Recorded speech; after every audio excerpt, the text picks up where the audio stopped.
नमस्कार, आप देख रहे हैं सबसे बड़ा सवाल। मैं हूं परवीन शेख। उम्मीद पोर्टल पर वक्फ संपत्तियों को रजिस्टर करने की 6 महीने तक का जो वक्त था वो 5 दिसंबर को खत्म हो गया, लेकिन लाखों संपत्ति अभी भी रजिस्ट्रेशन से बाहर हैं। ऐसे में उन्हें राहत देते हुए केंद्र सरकार ने वक्फ संपत्तियों के पंजीकरण के लिए 3 महीने की राहत देने का फैसला लिया है।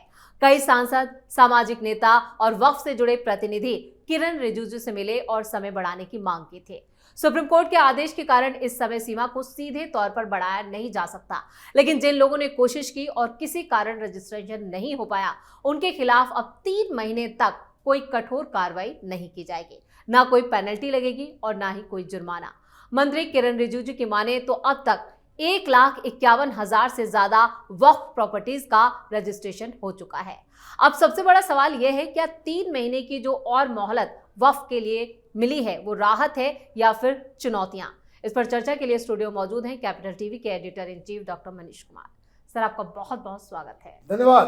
वक्फ प्रॉपर्टी के रजिस्ट्रेशन के लिए 3 महीने का मोहलत दिया है, लेकिन इसका औपचारिक ऐलान नहीं किया। ये राहत इसलिए है कि एक्शन नहीं लिया जाएगा। क्या है इसके मायने? देखिए, वक्त पे मैं आऊंगा, लेकिन आज 2 खबर को समझना जरूरी है जी।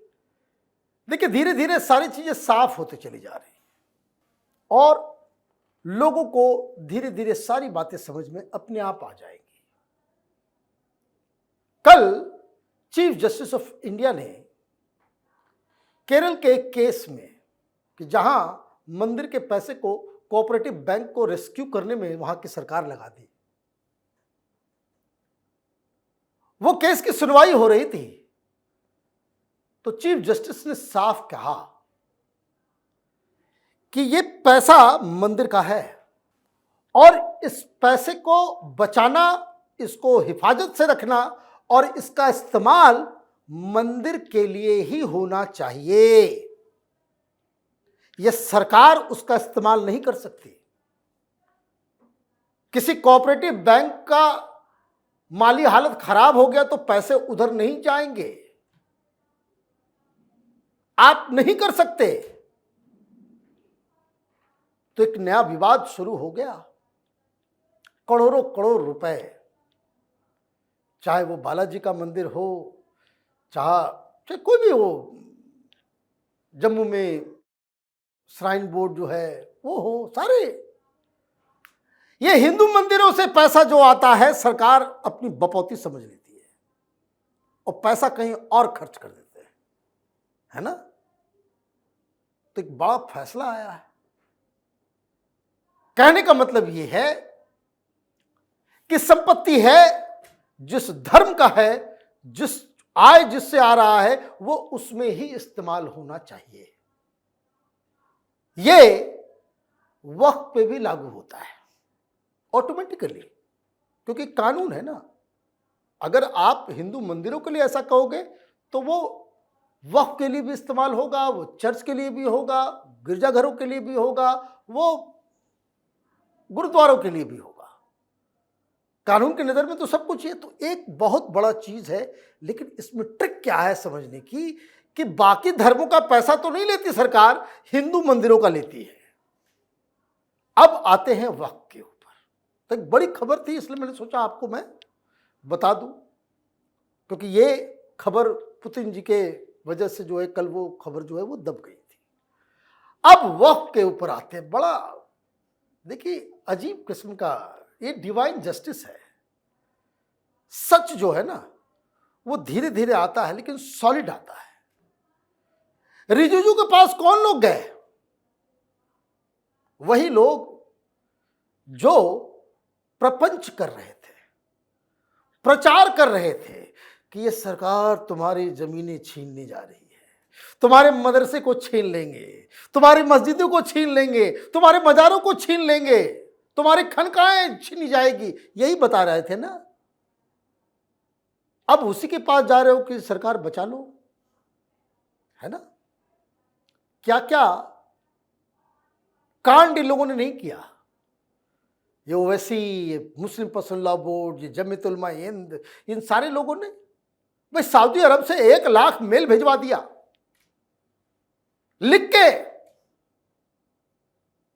ये जो पार्लियामेंट्री कमेटी थी जहां ये डिस्कशन चल रहा था, जेपीसी, है ना, ज्वाइंट पार्लियामेंट्री कमेटी जेपीसी, उसके अंदर।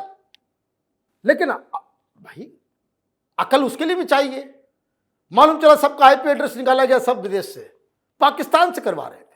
वो क्यूआर कोड वाला, उस पर विवाद भी बहुत फिर ज्यादा क्यूआर कोड लेकर के वो चल रहे हैं, कितने लाखों लाख रुपए आपने खर्च कर दिया, किसके लिए? आम मुसलमानों के लिए नहीं। ये मौलवी मौलाना ये चीजों को अपने कब्जे में रखना चाह रहे थे। हमने तो आज तक नहीं सुना कि वक्फ के जमीन, वक्फ का पैसा गरीब मुसलमानों के लिए जो इस्तेमाल हो रहा हो। अगर हो रहा है तो बताइए हमें। एक का दुक्का एक दो मिल जाएगा तो मिल जाएगा, अदरवाइज तो वो थ्योरी खत्म हो गई आज कि सरकार तुम्हारी मस्जिदें छीनना चाहती है, ये करना चाहती है, वो करना चाहती है। क्यों? बड़े फन्ने खा बन रहे थे ये लोग कि उम्मीद पोर्टल सरकार ने बनाया, कोई वहां पे जाकर के रजिस्टर नहीं कराएगा, है ना। अब तो कराना पड़ेगा, लाइन लगा हुआ है अब, और लाइन इतनी हो गई भाई। इन लोग ये मौलवी मौलानाओं के चक्कर में जिनके जिनके वो सारे लोग अब गालियां दे रहे हैं कि कौन से वकील के चक्कर में फंस गए, ये कौन से तुम रहनुमा सब कुछ चौपट करोगे, बर्बाद करोगे। और जहां जहां बीजेपी की सरकार है कहीं मूड इधर उधर हुआ नहीं कि बुलडोजर चल पड़ेगा। एक वीडियो भी सोशल मीडिया पर वायरल हो रहा है जिसमें कपिल सिब्बल, अभिषेक मनु सिंघवी, जिन्होंने वक्फ को लेकर पैरवी की थी सुप्रीम कोर्ट से, जहां से इन्हें लताड़ भी पड़ी। अब ये लोग खुद मौलाना जितने भी हैं वो खुद अब इन वकीलों को ही गालियां दे रहे हैं। भाई मैं तो शुरू से कह रहा हूं, इनका तो बिल कटता रहता है ना। ये मुस्लिम समाज को बरगलाने का काम इन लोगों से बेहतर कोई नहीं करता। ये मुस्लिम समाज ही जो खुद को जो है बेवकूफ बनाने में तुली हुई है।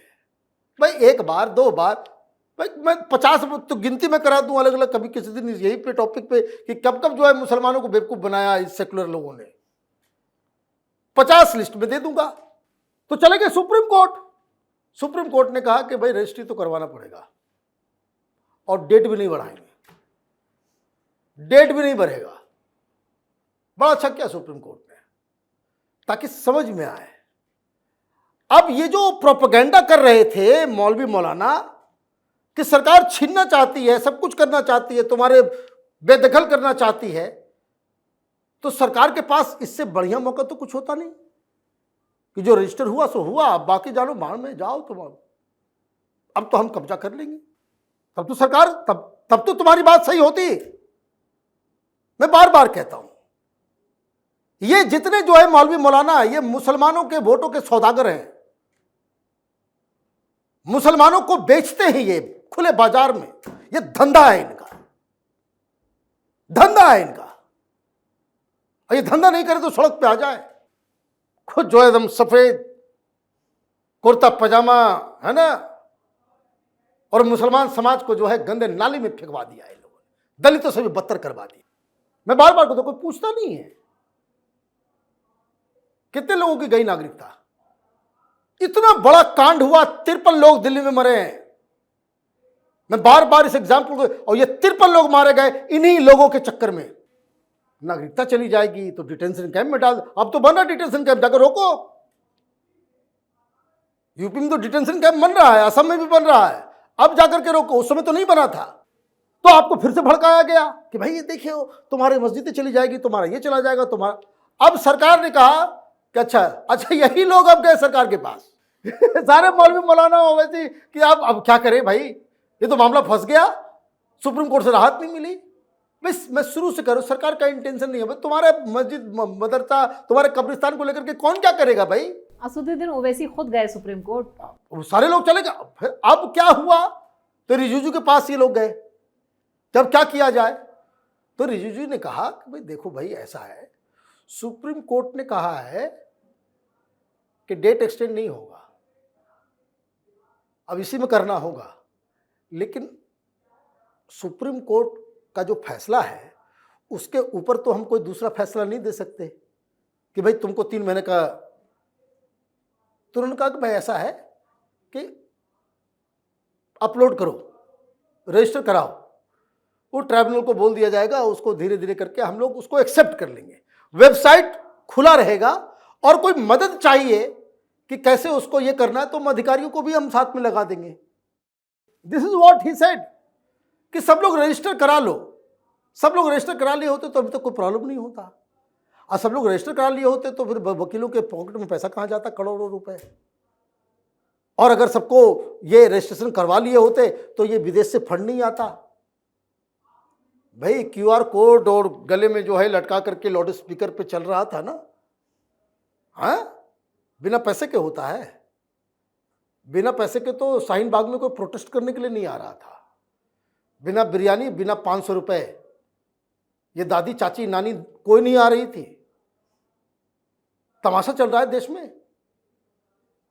तो ये जो वक्फ का जो हुआ है, ये मुसलमानों के लिए आंख खोलने वाला एक वाकया है ये।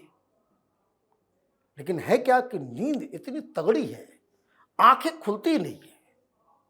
कुछ नहीं होने जा रहा है, कुछ नहीं होने जा रहा है। ये 3 महीना है, ये 6 महीने तक चलेगा। Those who want to register, उसको पूरा मौका दिया जाएगा, भाई आप रजिस्टर कर लो। एक्शन 6 महीने के बाद होगा, जब ये तय हो जाएगा कि भाई अब जिसको जितना जितना करना था, और बाकी अब जो है अपने मन से नहीं कर रहा है। और ये भी मैं आपको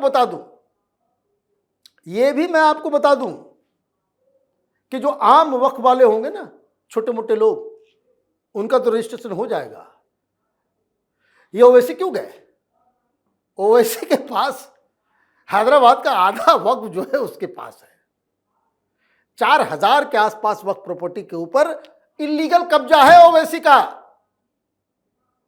ये कौन मौलवी मौलाना जो है यूपी के अंदर बैठा हुआ है, चाहे लखनऊ में हो, चाहे वो मुरादाबाद में हो, चाहे कहां देवबंद में हो, कौन ऐसा मौलाना है जिसने इस तरह की जमीन को कब्जा करके नहीं रखा हुआ है इलीगल?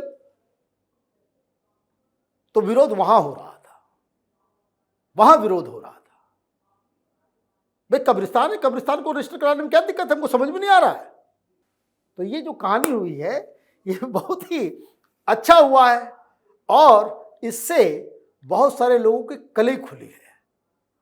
जो युवा मुसलमान हैं, जो सोशल मीडिया पढ़े लिखे लोग हैं, रैशनल लोग हैं, उनका ये दायित्व है कि इस तरह के दाढ़ी टोपी वाले मौलाना जो मुसलमानों का सौदा करते हैं, जो धंधा में लगे हुए हैं, वोट का, पॉलिटिकल पार्टी की दलाली में लगे हुए हैं, इस तरह के मौलानाओं को वो लोग बेनकाब करें, तब जाकर के ये लोग रास्ते पे आएंगे।